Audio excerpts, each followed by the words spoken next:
switch wireless carriers and save hundreds of dollars a year. Are you pulling my leg? Nope. Are you sure you're not pulling my leg? I think it's your dog. Oh, it's him. Good call. Customize each line and choose to pay by the gig or get unlimited. Do you guys sell other dogs? Now that's simple, easy, awesome. And since Xfinity Mobile comes with Xfinity Internet, you can save hundreds a year. Get $250 back when you buy a new Samsung Galaxy. Click, call, or visit a store today. Respected for his decades of service, now Maryland in mourning. We take a look at the life and legacy of State House Speaker Michael Bush and what will happen now after his death. The Secretary of Homeland Security now out of a job, why Kirstjen Nielsen resigned, and who will now take her place. And we are just hours away from the biggest game of the year for UVA, how the players are preparing and how you can still make it to the big game. Now, ABC 7 News at 11 on your side. The longest-serving House Speaker in Maryland, a man with decades of experience and respect from both sides of the aisle. Tonight, Maryland is mourning over the death of House Speaker Michael Bush. The 72-year-old died today from health complications. Our Victoria Sanchez, the only local reporter at the Maryland State House tonight. Victoria, Speaker Bush was certainly a political giant.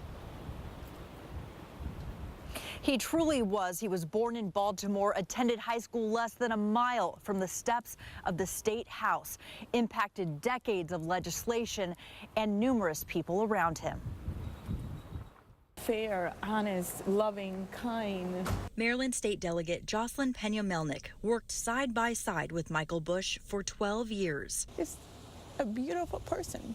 The longest serving House Speaker with 3 decades of public service was, more importantly, her friend. No matter what you do here, you could pass 1,000 bills.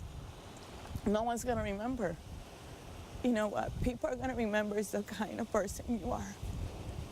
And he was amazing. His health troubles over the past few years did not stop the Maryland native from serving his community, even while getting treatment at the hospital. And that although, you know, he was not well, he still put himself second and put the state first.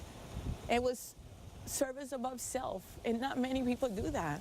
She calls it inspiring, and she will try to carry on his legacy of respect for everyone. I will always love him. Today, Governor Larry Hogan announced that all Maryland state flags are to be flown at half staff until the Speaker's funeral.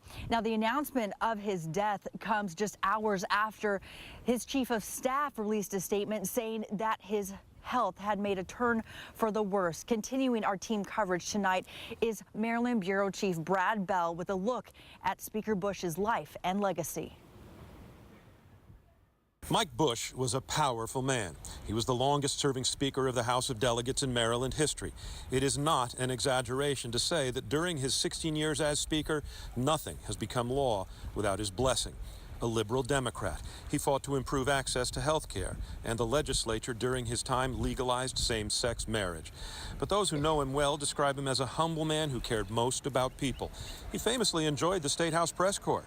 I am honored to be able to say I knew him for 30 years, our conversations usually veering from news to sports.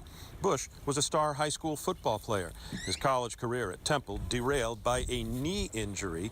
He became a teacher and coach and mentored hundreds of young people in Annapolis, working as county youth sports coordinator during all of his years in politics.